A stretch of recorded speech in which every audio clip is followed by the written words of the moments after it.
with less than 5 days to the Osun state governorship election, the Independent National Electoral Commission says the bi-modal voters authentication system, also known as BVAS, has been configured and tested for optimal performance in the July 16 polls.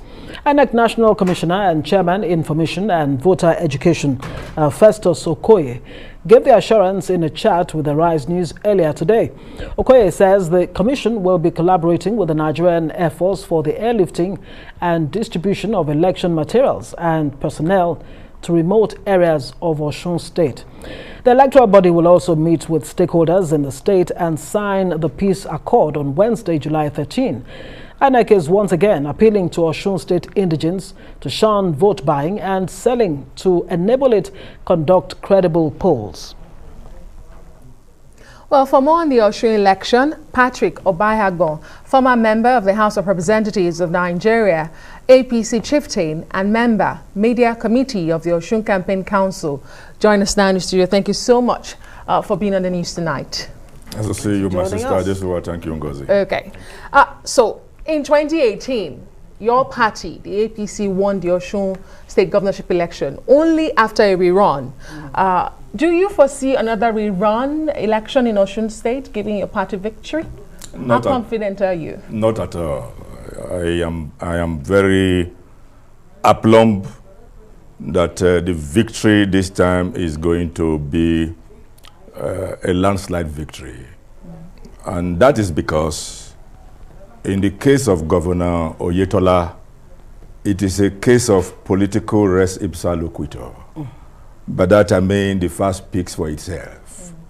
At the time you are talking about 4 years ago, the people of Osun State did not really have any objective political comterendum with which to measure the capacity, the mental poise, the extent to which Governor Oyetola had cultivated the regime of the mental magnitude to be able to deliver democracy to the dividends of the people. But now he has a report card. He has a report card, and if the people of Osun State looks at that report card very clinically and objectively, they will return a resounding vote.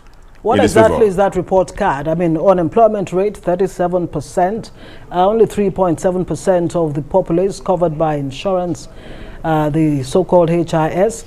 Insecurity is a growing problem in Osun State, especially with the mining sector, you know, where all kinds of violence is taking place with illegal miners, having a field day. Exactly what is this scorecard you talk about? So as not to make this repartee to be riddled in Sphixian conodrums or verbagognical rigmaroles, I'm going to rattle through the facts with a barrel of a gun. And these are hard facts. And I'm going to compartmentalize Governor Oyetola's achievements within the praxis and maxis of the economy, health, agriculture, infrastructure, and welfare of workers. And I'll speak to some bullet points. It will interest you to know that the Osun budget performance has improved from 58% in 2018 when he got into power to 86.48% in 2021. That is a cornucopious testamentary to his fiscal responsibility. I want to equally bring to your attention and bring under focal biceps and biceps that the budget of Osun State in terms of capital projects have increased from 59.95% in 2018 to 64.43% in 2021.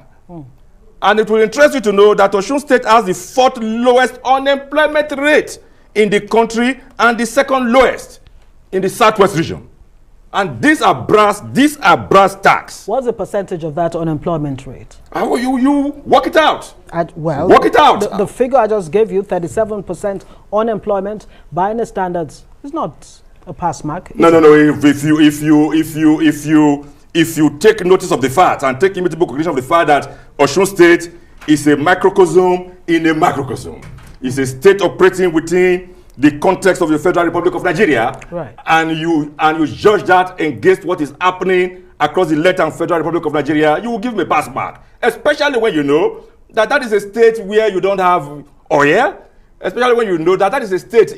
Before Oyetola came on board, there was a time after federal allocation has been distributed in Abuja, that state took home nothing less than 1.1 million naira. It is due to his physical husbandry, and due to the fact that he has increased the internally generated revenue of that state is the reason why he has done the most he has done. Okay, so let's talk about security, because even INEC, the electoral body, has raised concerns about the level of security and cultism in Osun State ahead of this election. Is that not a worry? I don't think that is a cause for mental pabulum. I said that against the backdrop of the fact that there is low crime rate in Osun State. Osun State and Osun government has been able to curb the rate of crimes in their state. So I think it is alarmist, and it is no cause for worry. Is this alarmist to disrupt collection of PVCs? Because we saw that happen in Ilesha.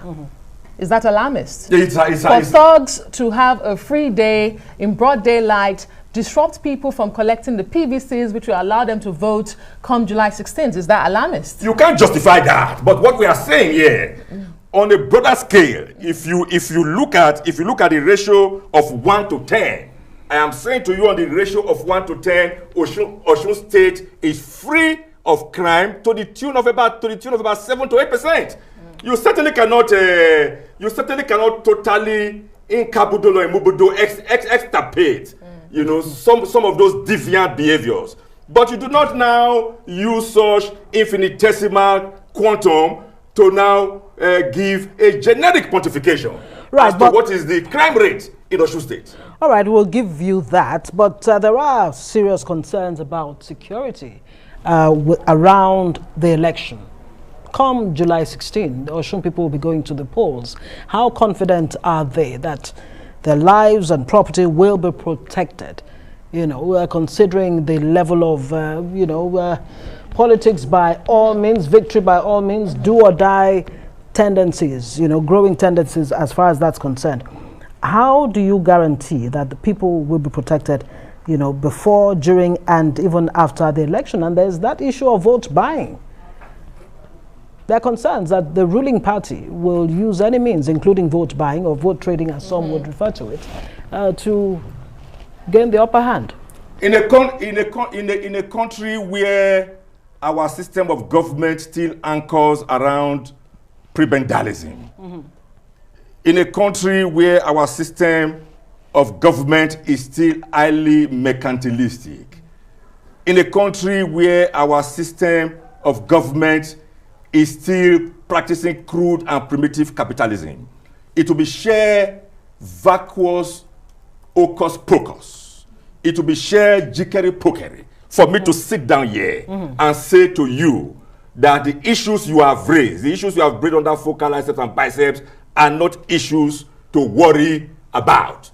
It is up to the security, agents of this country to ensure that justice is done. It is up to the security agents of this country to ensure that they monitor the elections and bring to justice anybody that wants to take the laws into his hands. That is up to the security agencies. And what about voter apathy? We just had an off-season election in Ekiti, and we saw the numbers of people who came out to elect the next governor for the next 4 or 8 years. Are you concerned, and what's your party doing to ensure we don't see a repeat of that?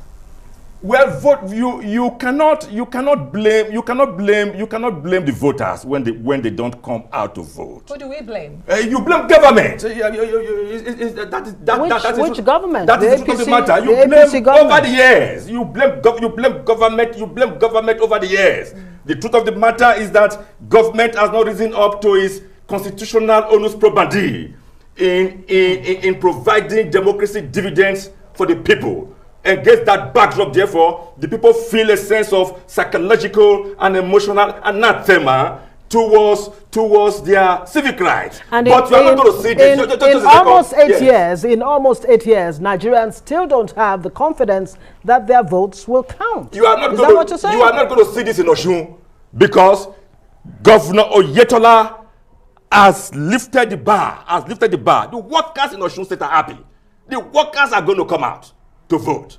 He has fulfilled his constitutional obligations to the workers in Osun State, in every material particular. I can assure you that you are going to see a paradigm shift. You are going to see a paradigm shift in terms of the mobilization, in terms of the emotional paroxysm of frenzy that Osunlites are going to show in this election. We'll have to leave it there. Right. Patrick Obahiagbon, APC chieftain. Absolutely, you can be sure of that. We are on ground already in Osun to give you all the events as they unfold there in Osun State. Patrick Obahiagbon, APC chieftain and member media committee of Osun Campaign Council, joining us there.